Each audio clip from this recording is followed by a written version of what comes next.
sin más demora, vamos a continuar con este primer congreso, como bien ha dicho nuestra directora de Economía Social. De nuevo agradecer principalmente a la directora que ha venido aquí toda la mañana para poder estar y seguir este congreso. Espero que esté a la altura de sus expectativas.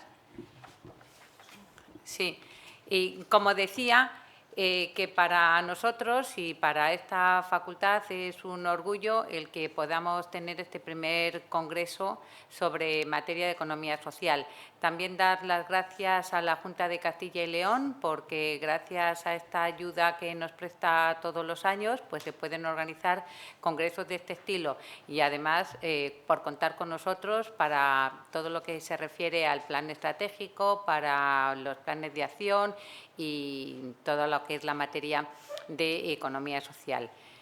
Bien, este congreso se realiza en dos modalidades, la modalidad presencial y también la modalidad online. Tenemos varias personas que nos están siguiendo, de ahí que, bueno, pues tenemos que grabar esto y estar pendiente un poco de estas intervenciones para que ellos nos puedan seguir.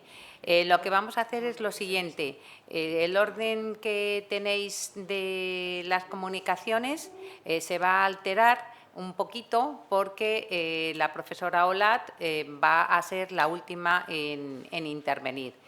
Pero, por lo demás, lo que vamos a hacer es dejar un poco de libertad para que cada uno realice su intervención. Y luego vamos a poner una puesta en común, depende un poco del tiempo que vayamos, y subimos todos a la mesa, todos los conferenciantes, y se pueden interponer las preguntas que se quieran, pero las vamos a dejar al final, no después de cada intervención, sino al final, ¿vale? Para no alterar un poco todo el orden que teníamos previsto. Pues de nuevo agradecer a los asistentes tanto online como de forma presencial vuestra presencia. Sin más preámbulos, vamos a comenzar con la intervención. En primer lugar, doy las gracias por estar aquí a don Juan José Fernández Rodríguez, que él es catedrático de esta casa, de Derecho del Trabajo y Seguridad Social de aquí de la Universidad de Valladolid, y nos va a hablar de una ponencia sobre el tamaño de la explotación y forma de gestión como determinantes en la configuración empresarial y laboral en el campo. Así que cuando quieras. Mi agradecimiento, doctora Serrano, por la invitación a participar, que hago extensivo a todos los que patrocinan y hacen posible este evento. Y como tenemos 15 minutos, se me ha advertido para intervenir, no voy a hacer más agradecimientos, sino simplemente un recuerdo. Quería también ser históricamente agradecido porque yo tuve la gran suerte de formarme en la Escuela Vallisoletana de Derecho Agrario, probablemente una de las escuelas más importantes que ha habido en España en la segunda mitad del siglo pasado. Tuve la fortuna de tener a la profesora Teodora Felipa Torres García como profesora y aprendí mucho derecho agrario, y quise hacer un recuerdo en esta intervención de cooperativismo y economía social, precisamente algunas de las nociones que sí aprendí ya con ella, en concreto una que data de 1995 y va de la Ley de Modernización de las Explotaciones Agrarias. Voy a situarme en ese contexto para explicar algo de ese derecho agrario que fue muy importante, que ha venido un poco a menos y que tal vez debemos recuperar si queremos recuperar las zonas rurales. Me voy a situar, como es lógico, en el artículo 5 de la norma, cuando nos habla de explotaciones asociativas.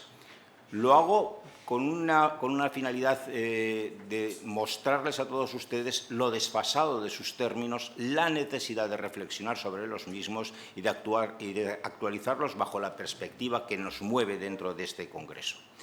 En concreto, la Ley de Modernización de Explotaciones Agrarias del 95 distingue entre el empresario singular y el empresario familiar, aquel que ocupa una UTA, que tiene una renta unitaria de trabajo de entre el 35 y el 120% de la renta de referencia y que reúne 4 requisitos fundamentales, que son la capacidad agraria o capacitación agraria suficiente, una edad entre 18 y 65 años, estar de alta en el régimen, en lo que ellos llamaban régimen especial agrario, pero que ahora se debe remitir al sistema especial del campo, en el régimen general de la Seguridad Social o en el régimen especial de autónomos, y salvo excepciones, vivir en la comarca donde tiene su explotación.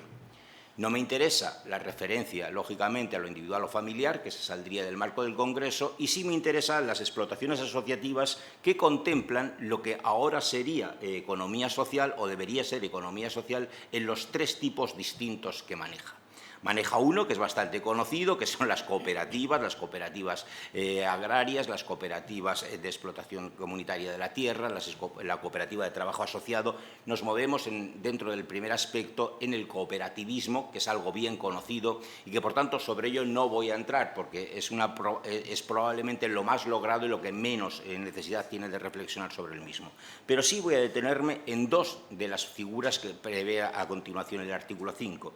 Las alternativas del artículo 6, alternativas que deja abierta en una buena construcción jurídica del 95, sabiendo que el dinamismo que estaban adquiriendo otras formas, deja abierto a las futuras ideas que se tengan de asociacionismo agrario o de explotaciones asociativas agrarias, estableciendo tres requisitos. Y en estos tres requisitos es donde me quiero centrar para ver lo desfasado de los términos que se utilizan. Porque se nos dice que el 50% de los agricultores tienen que ser profesionales, 2/3 partes de los responsables de la gestión deben reunir los requisitos de dedicación y procedencia de rentas que se exigen a los agricultores profesionales y, además, 2/3 partes del volumen de trabajo debe ser realizado por esos socios. Nos está remitiendo el artículo 6 a distintas formas de organización. Lo que yo decía, o la segunda parte del título que encabeza mi ponencia, que son las distintas formas de organización empresarial y cómo repercuten en el campo. ¿Qué tendríamos que incluir, por ejemplo, en este artículo 6 al cual se nos remite? Pues tendríamos que ver algunas de las figuras que están abandonadas, directamente abandonadas. En primer lugar, me referiría a la parcería. No obviamente a la parcería laboral del 28.2 y del artículo 30 de la Ley de Arrendamientos Rústicos, sino a la parcería remozada del artículo 32, la parcería asociativa, que se ha llamado a parcería múltiple o, como me acaba de decir la que nos preside ahora mismo, las aparcerías alternativas. Bien, ¿qué se ha previsto al respecto? No se ha trabajado nada y, sin embargo, cualquiera que conozcamos el campo sabemos de realidades de esas aparcerías que se están produciendo de continuo, sobre todo ahora donde el capital está en unas manos y el trabajo está en otras. La forma esta de aparcería asociativa o aparcería múltiple tendría su cabida natural. ¿Cómo la ha tenido en otros sitios? Por ejemplo, si miramos ahora mismo las sociedades rurales que existen en Menorca, podríamos tener una experiencia de algo de éxito. Y sería esta forma de aparcería, esta forma simple que tenemos. La gran apuesta que surge en la Ley 44/2015, las sociedades laborales. Basta con que veamos las estadísticas de economía social que tenemos en el año 2020 para ver que ha sido un sonoro fracaso. Pero allí donde las sociedades laborales han fracasado, se abre camino a las sociedades participadas, que como anónimas o como limitadas no tienen los requisitos para ser sociedades laborales, pero, sin embargo, permiten o promueven el acceso de los trabajadores si cumplen los requisitos del artículo 19. ¿Por qué no abundar en esas formas? También, nuevamente, nos volvemos a lo mismo de la parcería. ¿Qué nos encontramos en medio que impide que desarrollemos? ¿El que no las conozcamos o el que no hayamos trabajado en ellas, cuando son verdaderamente muchos más útiles en algunos casos que el cooperativismo? Y luego, no nos olvidemos de fenómenos que, dado que estamos situados en el artículo 5 de esa ley de modernización, tenemos que ver cuál es el objetivo del artículo 5. El objetivo del artículo 5 no es sino abrir paso al trato preferente que se establece en el artículo 7. La ley existe, la ley se mantiene, porque si definidos en el artículo 5 se tiene la posibilidad de acceder al trato preferente del artículo 7. Y además, porque va a tener todos los beneficios aparejados a los artículos 8 a 15 de la propia ley. Y, sobre todo, singularmente, aquí es donde se ha perdido el norte, porque va a servir como base para calcular las ayudas que se regulan en el Real Decreto de 2001. Al final, se ha cogido el rábano por las hojas, y es decir, hemos aplicado todas las ayudas, todo el régimen de 2001, nos hemos ido a la política agraria común para olvidarnos de la estructura que tiene nuestro ordenamiento jurídico. Es decir, hemos sacrificado todos al beneficio inmediato que supone el conseguir la PAC a no una estructura regular de nuestro campo en manera de organización. ¿Y con eso qué abandonamos? Pues les voy a decir algunas cosas que se han abandonado, y se han abandonado gravemente. Las agrupaciones de gestión de las explotaciones siguen existiendo. Se crearon allá en la ley del 99, siguen existiendo y están abandonadas a su suerte en régimen de ayudas. ¿Qué ocurre con las agrupaciones, las famosas ATRIAS, las agrupaciones de tratamientos integrales en agricultura? Pues entonces seguimos allá donde lo dejamos, que era un poco recordar a qué entidades se refería el artículo 6. Habíamos visto las aparcerías asociativas y las aparcerías múltiples, habíamos pasado por las sociedades laborales y las sociedades de participación de los trabajadores, y nos quedábamos en otras realidades que habían sido desatendidas y que no entraban dentro del régimen de ayudas del Real Decreto 2001.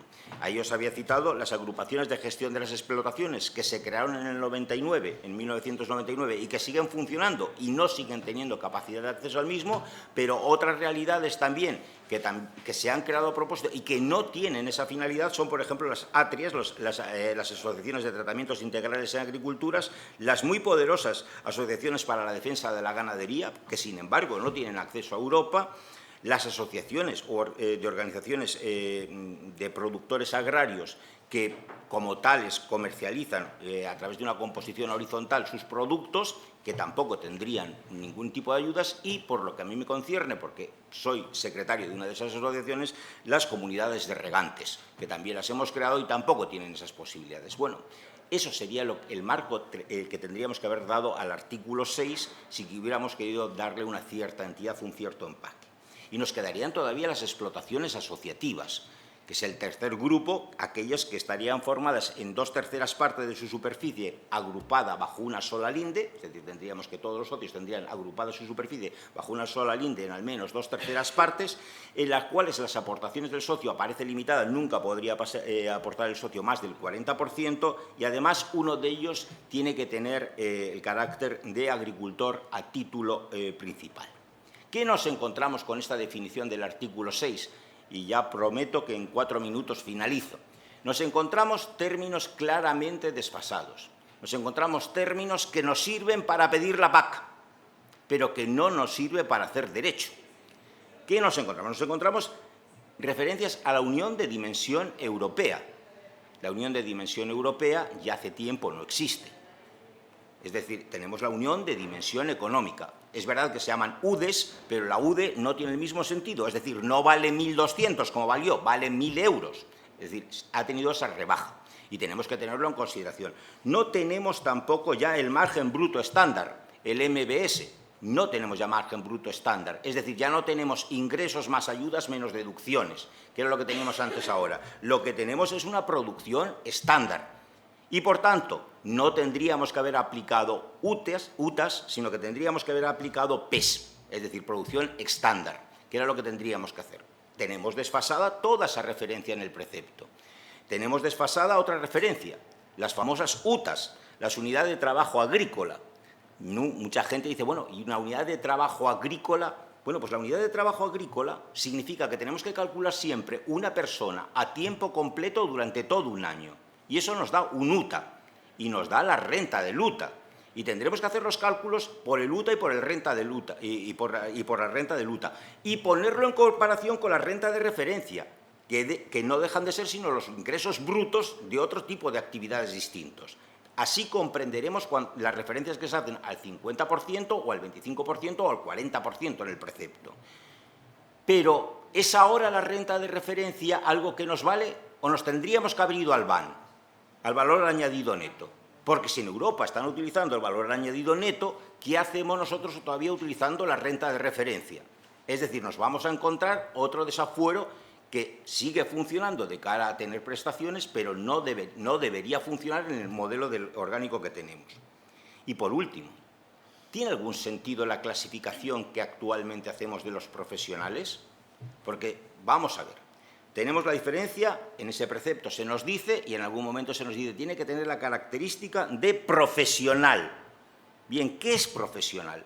Profesional, en principio, es quien dedica el 50% de su actividad, el 50% de sus rentas provienen de esa actividad, y dedica al menos el 50% de su actividad, el 50% de lo que sería una UTA. Ese tendría que tener el carácter de profesional.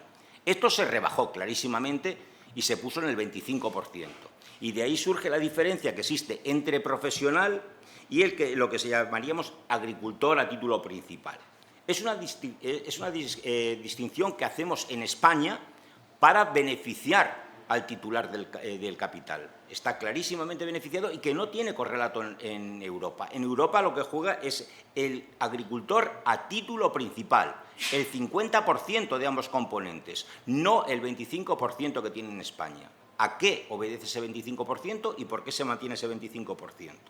Igual que hacemos una clasificación que ya tampoco tiene parangón en Europa. Seguimos considerando agricultor joven al que tiene entre 15 y 40. Bueno, 40...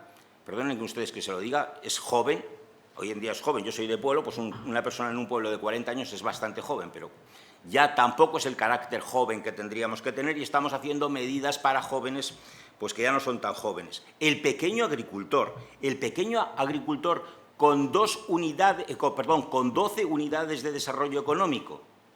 Hombre, si fueran unidades de desarrollo europeo lo digo, pero un pequeño agricultor, 12 unidades de desarrollo económico, bueno, pues habría que pensarlo.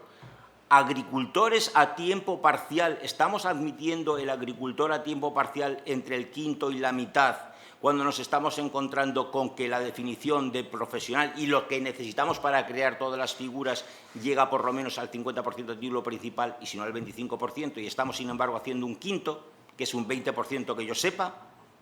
Otro desafuero.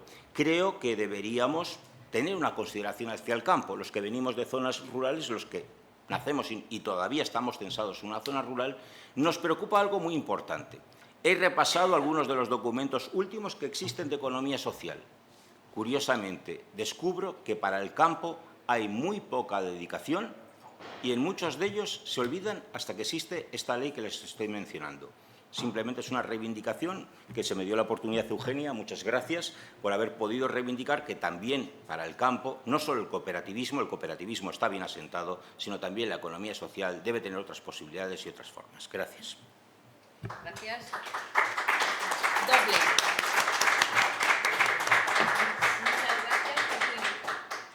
Muchas gracias por tu intervención y por ajustarte así de bien al tiempo. Da gusto, no he tenido que darle ningún toque.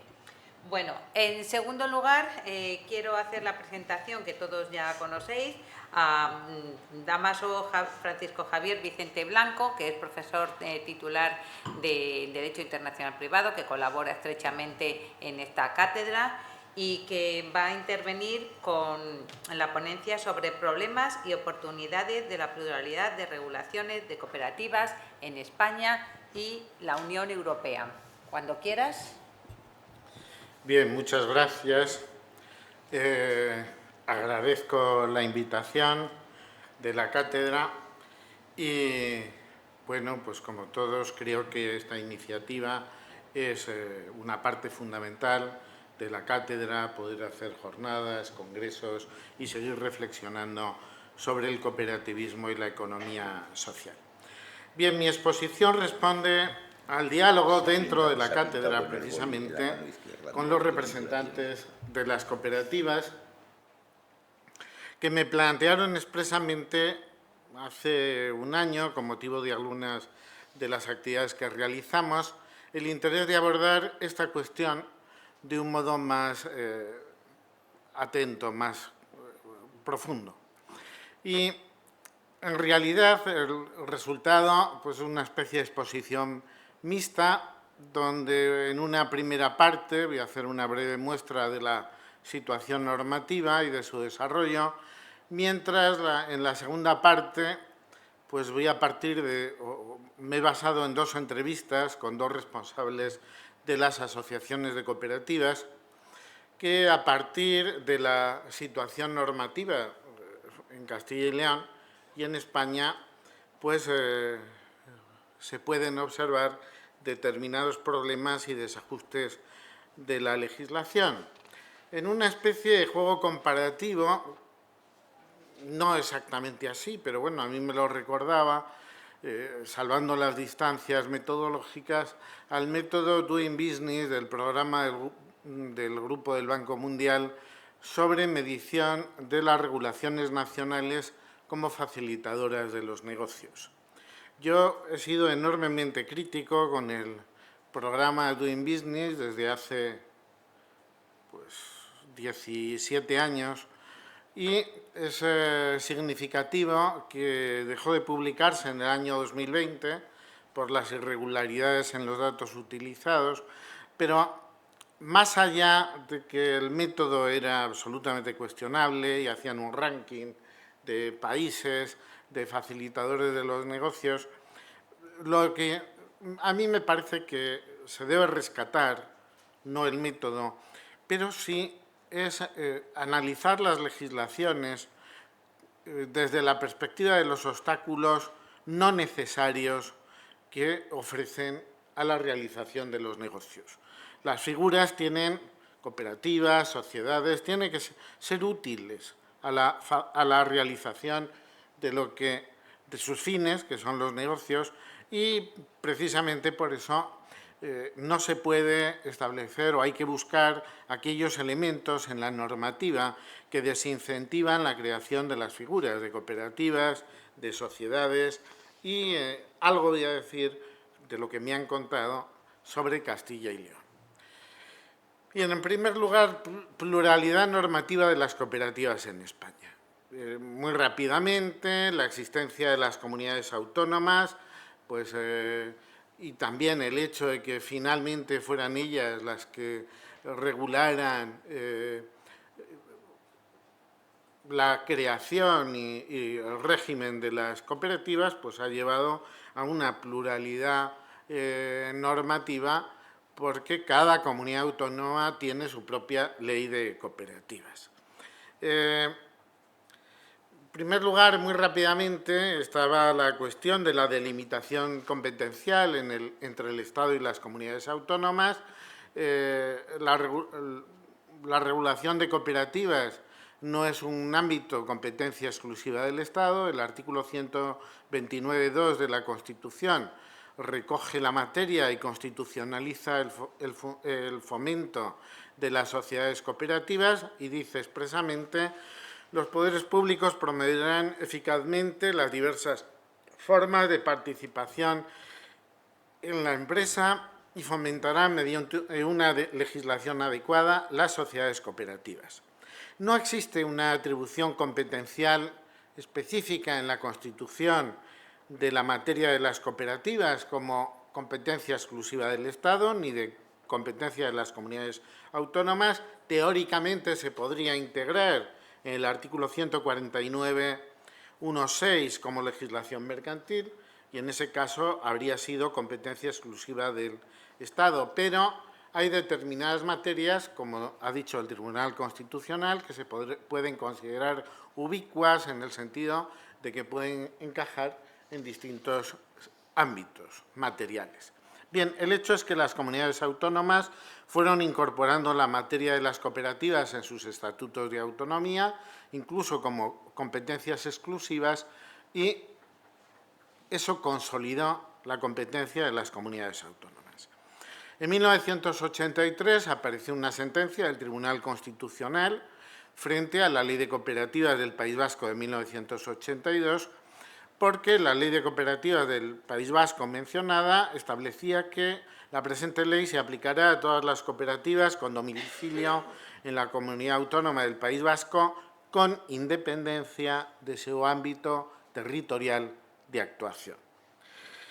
El primer problema de esta norma es que las comunidades autónomas no tienen competencia para determinar cuándo se aplican sus propias leyes. El artículo 149.1 de la Constitución da competencia exclusiva del Estado para regular los conflictos de leyes. En consecuencia, no pueden determinar el ámbito de aplicación de sus propias leyes. En segundo lugar, hay que decir que las comunidades autónomas han partido en la regulación de las cooperativas de la territorialidad de sus leyes. Pero las comunidades autónomas en sus competencias tienen fundamentalmente competencias que tienen que ver con el derecho administrativo, con la gestión de aspectos fundamentalmente, digámoslo así, administrativos. Las comunidades autónomas podríamos decir que tienen 3 delimitaciones competenciales, una delimitación funcional por sus órganos, una delimitación material por las materias y una delimitación espacial, territorial, administrativa. Castilla y León funciona con sus órganos en su territorio en relación con determinadas materias, en este caso con las cooperativas. Pero la territorialidad, las cooperativas son entes, no son una gestión meramente administrativa. Entes que no son equivalentes, por ejemplo, a sanidad o educación como competencias, porque las cooperativas también van a actuar en muchos casos en territorios de otras comunidades autónomas. Sin duda, probablemente en las fronterizas. Extremadura, tenemos un buen número de comunidades fronterizas, Asturias, Extremadura, Rioja. No se puede privar a las cooperativas de la capacidad de actuar frente a asuntos, además, vinculados con el interés general o que tengan dimensión general. El criterio que se ha utilizado en muchos casos para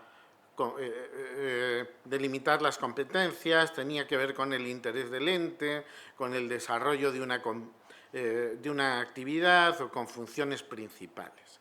Pero estos son conceptos jurídicos indeterminados, poco precisos, que han dado lugar a numerosos problemas. ¿Coinciden con el criterio de sede social? Pues no. La solución, en realidad, en materia de cooperativas, vino con el llamado Pacto del Majestic entre el gobierno de José María Aznar y la Cataluña de Pujol, porque esto dio lugar a la Ley de Cooperativas de 1999 estatal, que estableció que la ley estatal se iba a aplicar a las sociedades cooperativas que desarrollaran su actividad cooperativizada en el territorio de varias comunidades autónomas, excepto cuando en una de ellas se desarrolle con carácter principal. Bueno, ese latiguillo final, excepto cuando en una de ellas se desarrolle con carácter principal, pues ha sido el instrumento que ha tenido un efecto concreto, que es que con carácter universal se van a aplicar las leyes de las comunidades autónomas, porque siempre una cooperativa va a desempeñar con carácter principal la actividad en una comunidad autónoma. Y al final hay que decir que se ha ido a una solución más sensata, aceptando que las normas de las comunidades autónomas tengan una determinada aplicación extraterritorial. Bien, en estos momentos las comunidades autónomas son las que verdaderamente regulan el sector de las cooperativas y en Castilla y León es la Ley 4/2002 de 11 de abril de cooperativas de la Comunidad Autónoma de Castilla y León. La pluralidad normativa europea. Es un hecho, la pluralidad normativa en Europa, cada Estado va a tener al menos una reglamentación de cooperativas,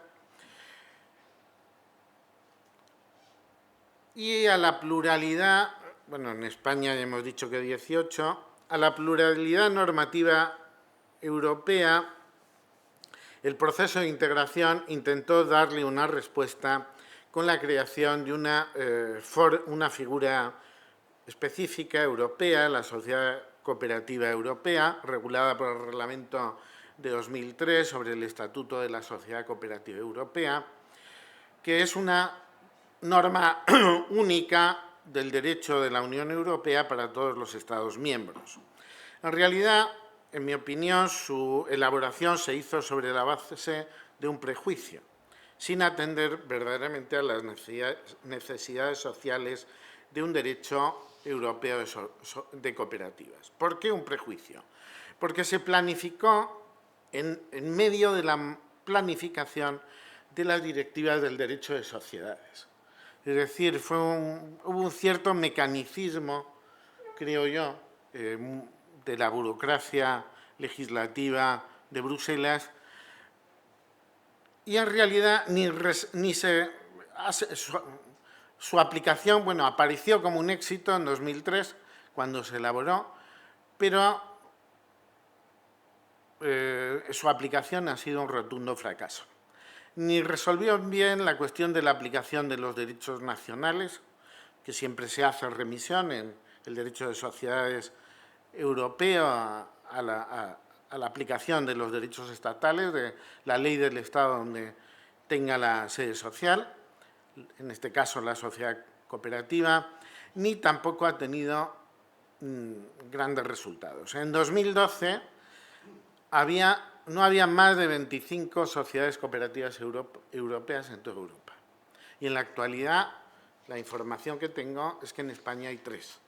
Con lo cual, pues en fin, mucha regulación para un resultado muy escaso. Para terminar, la realidad social ante el pluralismo legislativo. Voy a intentar en 5 o 7 minutos. Yo les he nombrado el programa Doing Business del Banco Mundial, que tuvo un problema fundamental a la hora de considerar los criterios de facilitación de los negocios.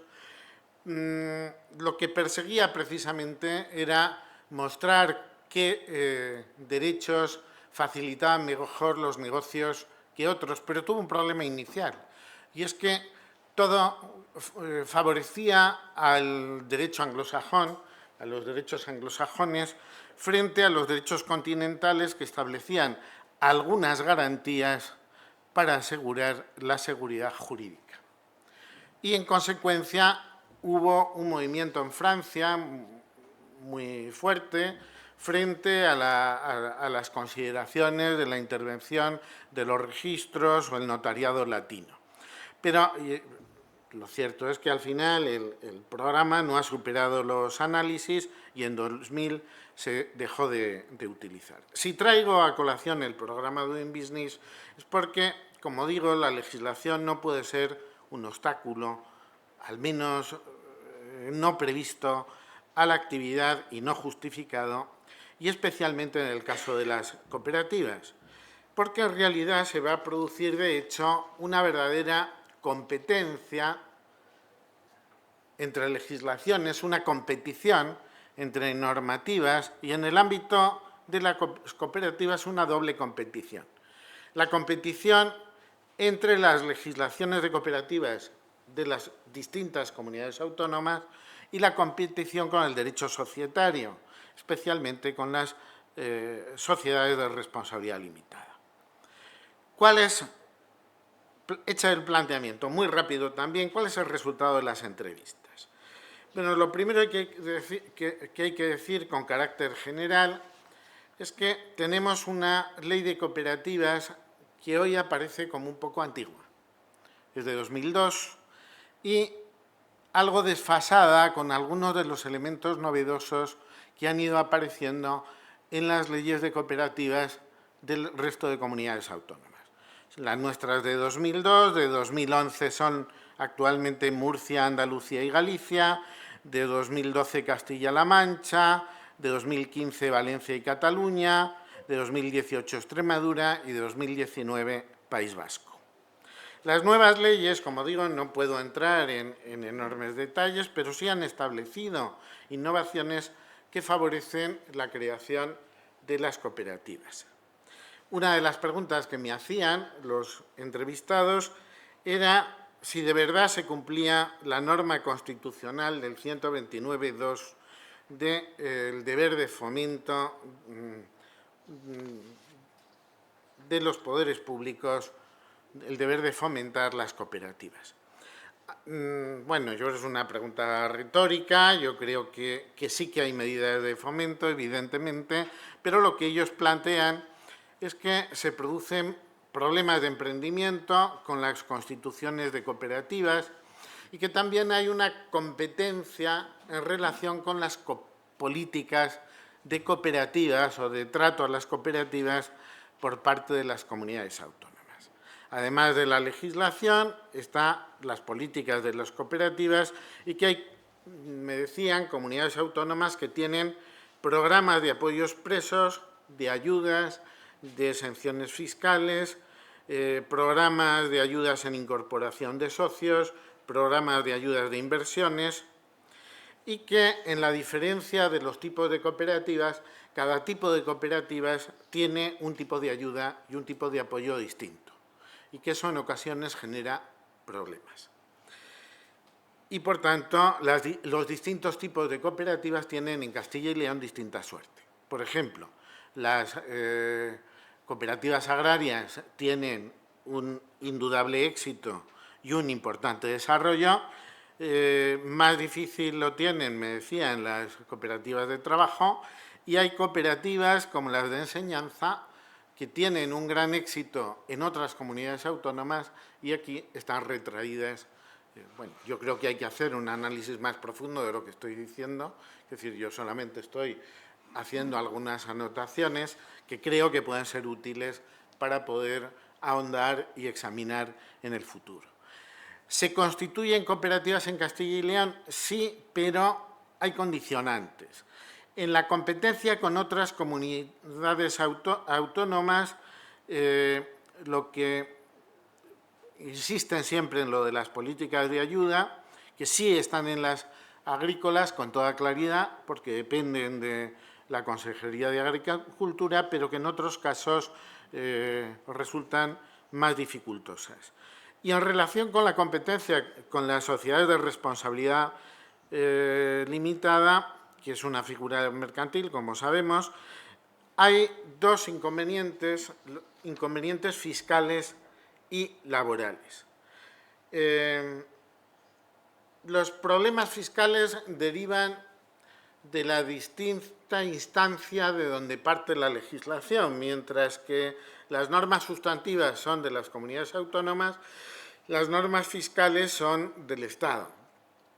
Y a veces las categorías de las comunidades autónomas no encajan necesariamente bien en las categorías fiscales. Y desde el punto de vista laboral, lo que me planteaban eran los problemas a los que dan lugar las figuras de los socios trabajadores, que en algunos casos la Administración, me decían, no los considera siempre trabajadores. Entonces, bueno, yo creo que son aspectos concretos que es necesario examinar. Luego hay problemas con la contratación pública, cuando salen los concursos de la contratación pública, no se establece una preferencia con el carácter social de las cooperativas, la contratación se hace al precio más bajo y acaban, lo que me dicen es que la realidad es que terminan trabajando, los que estaban en la cooperativa que pierden el concurso, acaban trabajando para la empresa que lo ha ganado. Y respecto a aspectos fiscales, pues planteaban también problemas con los fondos de reserva, que este es uno de los aspectos donde hay cambios legislativos en otras comunidades autónomas y también algunos problemas con el estatuto fiscal de las cooperativas. Para terminar, hay un problema fundamental, me decían, en Castilla y León, con la cuestión del registro. Los tiempos de gestión de los registros, del registro de cooperativas y del registro mercantil o de los registros mercantiles son distintos y el registro de cooperativas aparece como poco eficiente y le falta una normativa de regulación precisa. Luego sería necesario o bien hacer una regulación precisa del registro o, en su caso, transferir el registro a los registros mercantiles. No sé si eso es posible. Sin embargo, Castilla y León, por ejemplo, gana en otros aspectos, como en relación con Madrid, la obligación de Madrid de etiquetar a la cooperativa como punto MAT y el hecho de que en Castilla y León sea voluntario. No me detengo más. Lo que me dice es que las cooperativas agrarias tienen sus propios problemas con la relación, por ejemplo, con el derecho laboral, que no se adapta siempre a las necesidades, en el sector ganadero especialmente, pero bueno, son apreciaciones de quienes están en el ámbito de la cooperativa. En conclusión, la Ley de Castilla y León necesitaría una revisión para ver si es necesario incorporar nuevos elementos. Hay que resolver, sin duda, la cuestión de los registros y hay que examinar las contradicciones y los desajustes si efectivamente se producen con la normativa laboral y con la normativa fiscal. La pluralidad normativa, para terminar, no es una ventaja. La existencia de distintas legislaciones no necesariamente completamente distintas, porque a veces se copian unas a otras similares, pero sí con diferencias, a veces genera una determinada confusión. Muchas gracias. Muchas gracias. Da gusto que cumpláis ahí a rajatabla, ¿eh? Así que fenomenal. Bueno, 2 minutos para hacer intercambio de ponentes. Ah, no, está Marc. Perdóname, Marc. No, pero puedo ponerme... No. Seguimos. Ningún problema. Seguimos. Bueno, vamos a ver. A continuación, que te pido disculpas, No, ninguna. tenemos a Marc Bustillo Saiz, que es profesor de Derecho Mercantil, profesor titular de Mercantil, Marc, y también de esta casa, la Universidad de Valladolid, que últimamente pues, nos ha expresado también su deseo de colaborar en esta cátedra, así que te agradecemos tus intervenciones, tu ayuda y tu colaboración. Bueno, Marc nos va a hablar de algunos aspectos del gobierno de las cooperativas de trabajo asociado. Cuando quieras. Vale, muchas gracias. Muchas gracias a la cátedra, especialmente a la profesora Olat, que es quien se puso en contacto conmigo para gestionar la posibilidad de colaborar con una intervención. Y bueno, la verdad es que estoy encantada, me parece un mundo muy apasionante, a pesar de todos los problemas que nos ha comentado el profesor Javier Dámaso, que casi tenemos en algunos aspectos una temática que se solapa, ¿no? Yo estoy un poco fascinada porque me parece que la estructura de las cooperativas de trabajo, como se llaman aquí, de trabajo asociado en la mayoría de las comunidades autónomas, pues me parece que por su propia estructura, porque concilia la doble condición de socio y de trabajador de la cooperativa, pues me parece que tiene inicialmente que plantear menores problemas de gobierno corporativo que otro tipo de sociedades y que otro tipo incluso de cooperativas. Y la prueba de ello es que Mondragón inició su andadura construyendo primero una cooperativa que no tenía nada que ver con las de trabajo y después pues todas ellas han sido de trabajo y parece que sus resultados pues son buenos a pesar de los muchísimos problemas que se puedan plantear. Todas las comunidades autónomas regulan esta figura, prácticamente todas la mencionan como la primera clase de cooperativa, pero parece que sus normas tienen una vocación extensiva en su aplicación. En primer lugar, pues porque teniendo la normativa, antes de nada, de las cooperativas de trabajo no es completa. Muchos, por ejemplo, en materia de gobierno corporativo, lo que son sus órganos, pues remite con carácter general con las especialidades que luego vamos a ver en cuanto a la estructura precisamente de los socios que pueden tener este tipo de cooperativas. Pero el régimen general de los órganos es el régimen que se contempla en la Ley de Castilla y León para ellas y sin perjuicio, como dice la Constitución, de que lo que no se contemple pues pueda aplicarse con carácter supletorio la ley del Estado. Pero además estas reglas son aplicables las reglas de la cooperativa de trabajo asociado que se definen, porque lo que se cooperativiza, la actividad cooperativizada es precisamente el propio trabajo personal de los socios, pues se va a aplicar, como dice nada menos, por ejemplo, que la Ley de Castilla y León, cuando no se diga nada, pero no se elija un tipo concreto de cooperativa, pero realmente estén desarrollando una actividad cooperativizada y después hay sociedades cooperativas especializadas en la aportación de ese trabajo personal, que sigue siendo la actividad cooperativizada, como sucede en muchísimas cooperativas de enseñanza, de sanitarios, etcétera, etcétera. Son la inmensa mayoría. Por otro lado, su régimen también dice la ley que debería aplicarse a todos los socios de trabajo que están en una cooperativa que no se caracteriza por cooperativizar la actividad de trabajo personal y directa de los socios. Entonces, como decíamos, la vocación extensiva de este régimen parece que es bastante evidente. En contraste con los datos que yo tengo, me ha sorprendido un poco lo que ha mencionado el profesor Javier, porque, bueno, según pues, la Unión de Cooperativas de Castilla y León, las últimas noticias que he recopilado, que son de mayo de 2025, bueno, pues creo que tienen muchísimo éxito. Las asociaciones que se encargan de estudiar este tipo de cooperativas dicen que las de trabajo asociado suponen casi un 78% del total de las cooperativas.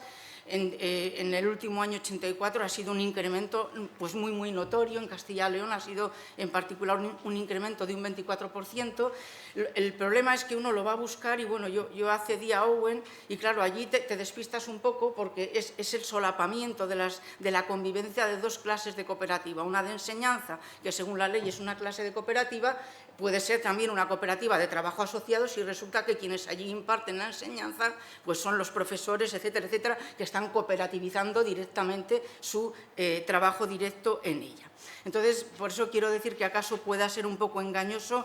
Son los datos que tanto a nivel general como a nivel particular pues he venido encontrando. Y además, bueno, parece que las estadísticas, como decía la directora general, pues están diciendo, los estudios que habéis elaborado desde la cátedra, están diciendo que integran mucho más la igualdad, pues son pues muchas mujeres emprendedoras, ¿no? Y entonces pues es un impulso de la igualdad de género, de la inclusión también en el territorio, etcétera, etcétera. Bueno, los datos, por tanto, confirman que existen, me parece que en Castilla y León, es que sí que tengo los datos exactos, me parece que hay unas, bueno, son 700 y pico de trabajo asociado, que no está nada mal, 770 y algo. Bueno, es una clase especial de cooperativas, tanto la ley del año 99 del Estado como la ley autonómica las definen exactamente igual en el artículo 80 de la Ley General y en el artículo 99 de la Ley de Cooperativas, pero pasa por eso que hemos ya expuesto. Tienen por objeto proporcionar a los socios un puesto de trabajo, esa es su finalidad, ese es el fin con el que se constituyen. Su objeto es organizar ese trabajo personal cooperatizado que van a hacer las personas que allí concurren, que tienen esa condición de socios trabajadores, y lo que van a hacer es tratar de mantener, de mejorar las condiciones de trabajo y su permanencia, precisamente organizando una actividad de producción de determinados productos, servicios, para proporcionárselos a los terceros. En este sentido, bueno, lo que son una fuente de autoempleo, dando coherencia a la propia definición, pues está clarísimo, son una fuente de autoempleo. Ahora, por ejemplo, hay que decir también que en ese sentido pues también están en la dinámica de la realidad de las cosas, porque ahora acaso se constituyen muchas más cooperativas, lo dice la estadística, pero con menor número de socios, y es porque se están aprovechando pues, nichos, por ejemplo, desde el punto de vista de explotar la sociedad del conocimiento, como hay una cooperativa cuya entrevista en León pues, se dedica, por ejemplo, al mundo forense, con la última tecnología, con notable éxito y demás. Y entonces, bueno, la ley insiste en esto. En este sentido, un socio cooperativo trabajador no puede faltar en ninguna clase de este tipo de cooperativas. Pueden existir otro tipo de socios y necesariamente estos socios de trabajo tienen que ser personas físicas, porque es lo que define la esencia de esta cooperativa, y además tienen que ser personas que tienen que tener la capacidad legal necesaria para poder contratar pues, su trabajo personal en la cooperativa.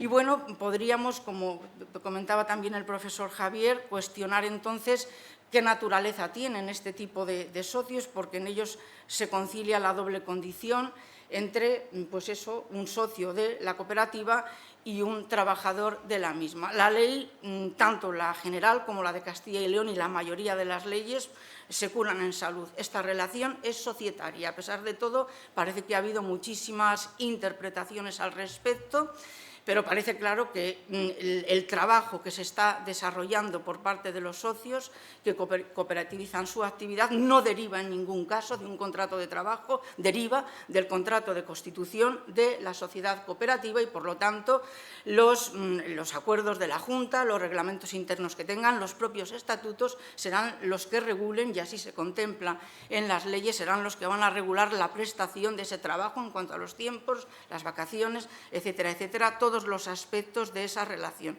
Me parece que esto es muchísimo más claro ahora en la norma proyectada que modifica precisamente el concepto de las cooperativas de trabajo asociado, ese proyecto de ley integral de impulso de la economía social, porque ahí se deja claro que, bueno, que quien trabaja en una cooperativa de estas características lo hace de manera voluntaria, pero lo hace de manera voluntaria porque es que está compartiendo la propiedad de los recursos productivos que se tienen ahí, aparte de proporcionar su propio trabajo personal. Y además se rige democráticamente, por lo tanto, la relación es una relación que parece que no da lugar a dudas, que es necesariamente una relación societaria. Que es verdad que uno entra a ver los perfiles, bueno, pues ahora también se matizan con la nueva norma. Aquí se van a aplicar, por ejemplo, las normas de previsión de riesgos laborales, pero matizando que estamos en una relación societaria y que, por lo tanto, eso es la norma proyectada, ¿eh? Pero bueno, es normal porque también subraya la doctrina que ha estudiado más estos temas,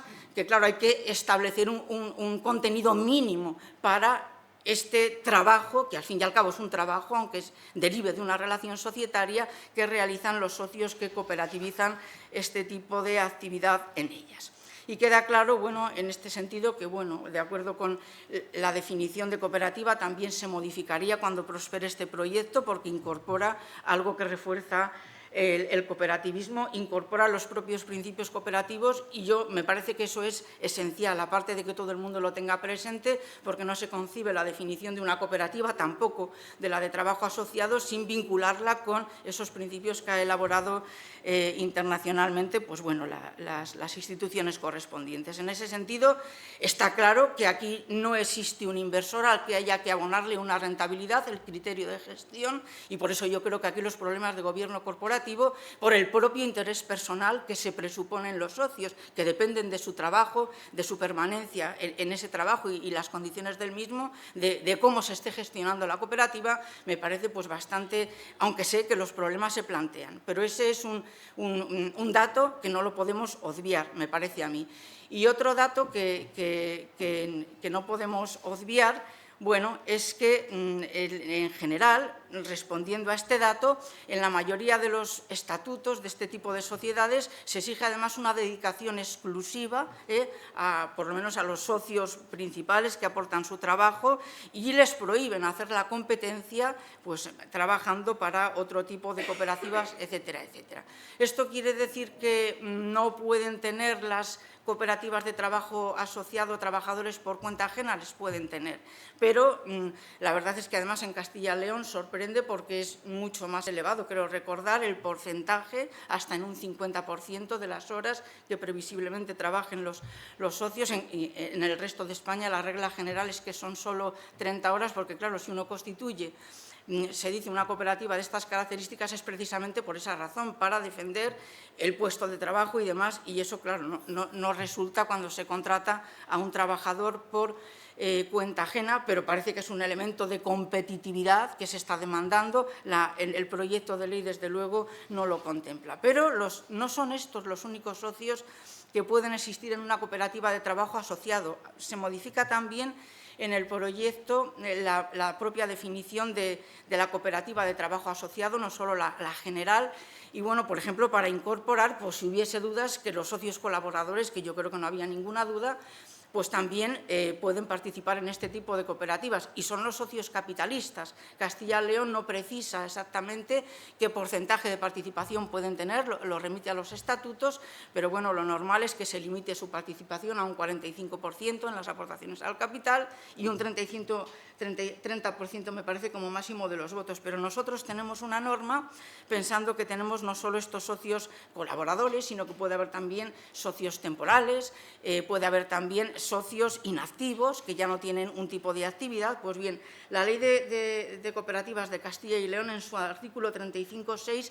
trata de precisamente garantizar que la participación, el poder en los órganos de este tipo de sociedades más decisivo lo va a seguir siendo de los socios que cooperativizan su trabajo, porque el porcentaje máximo de votos que pueden tener el conjunto de estos otros socios, que no son socios que aportan su trabajo, solo puede llegar al 33% de los votos. Pero como subraya el profesor Olavarría, tanto en Castilla y León como en general, esto sí que garantiza que este sea el máximo número de votos, pero es que no impide que con este número máximo de votos, según los quórum de constitución de las asambleas, según las mayorías que se piden, por lo menos para que se saquen adelante mayorías simples los acuerdos ordinarios, no impide que puedan estar por delante a la hora de decidir de los socios trabajadores. Ya cuando se habla de cuestiones mayores, no. En ese caso son mayorías muy reforzadas que garantizan eso.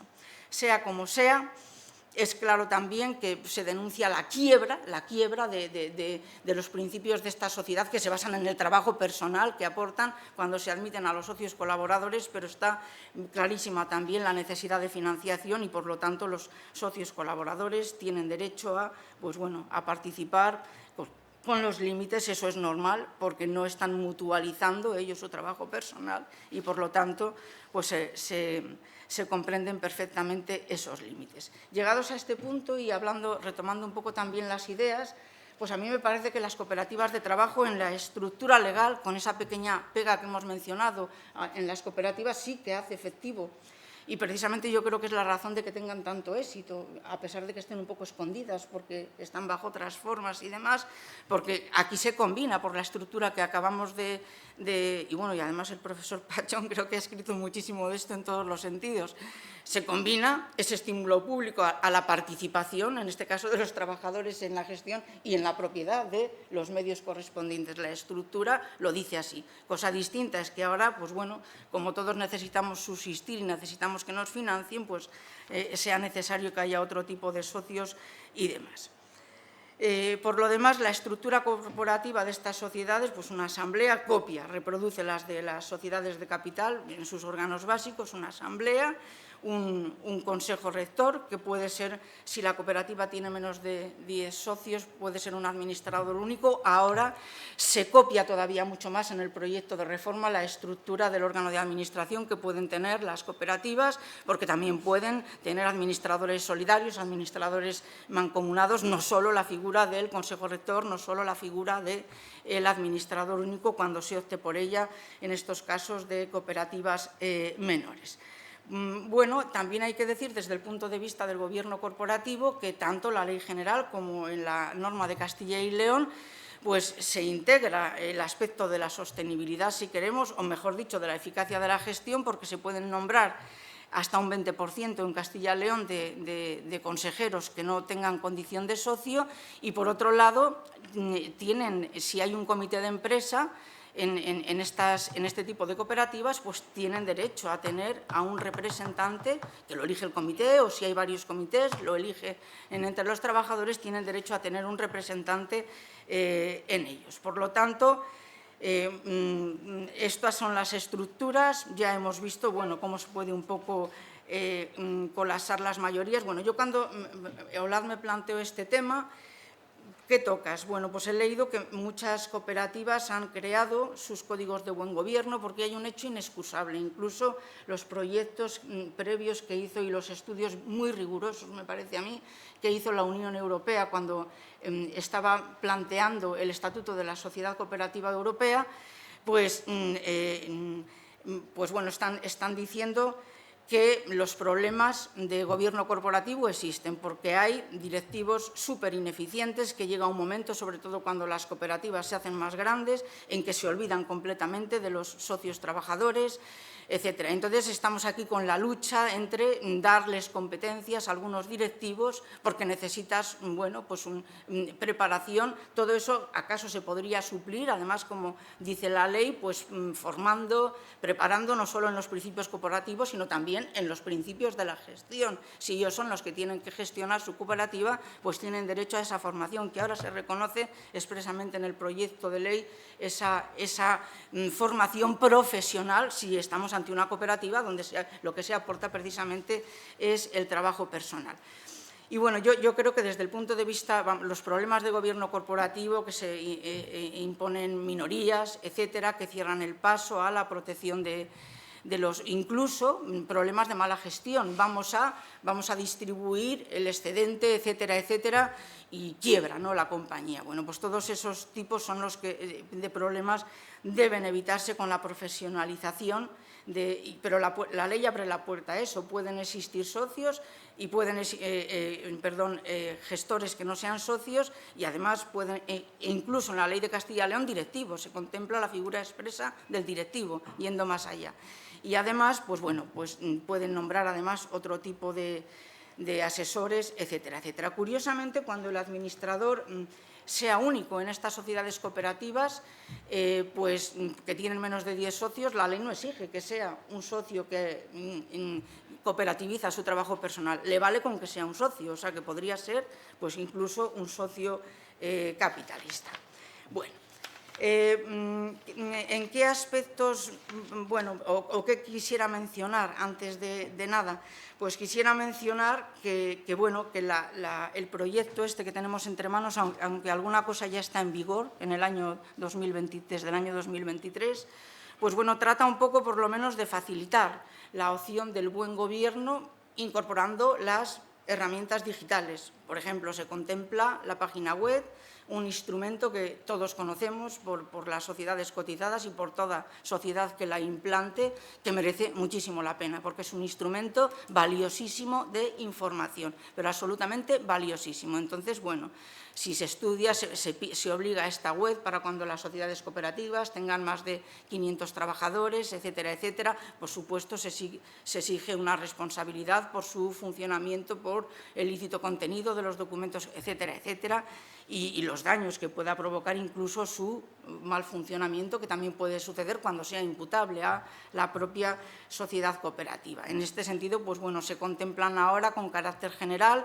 que se puedan, y claro, la sede de la página web es el sitio adecuado, se presume que en ese caso se está celebrando en el domicilio social, igual que sucede en las cotizadas.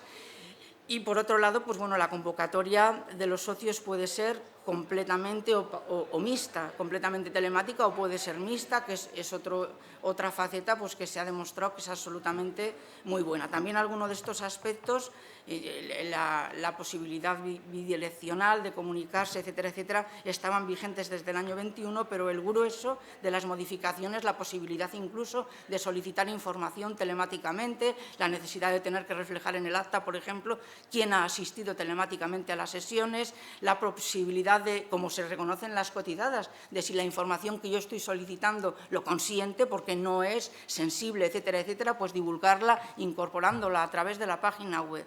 Bueno, yo creo que todos en esto estamos de acuerdo, es un instrumento que nadie puede estar en contra de ello porque es absolutamente pues, muy valioso, muy valioso. Y luego la otra opción que nos importa es la igualdad, cómo se defienden distintos preceptos de este proyecto de ley. Se está fomentando tanto la igualdad en general de oportunidades de trato entre todos los socios de la cooperativa, como especialmente es donde más se detiene la ley en conseguir la eficacia de esa igualdad entre hombres y mujeres.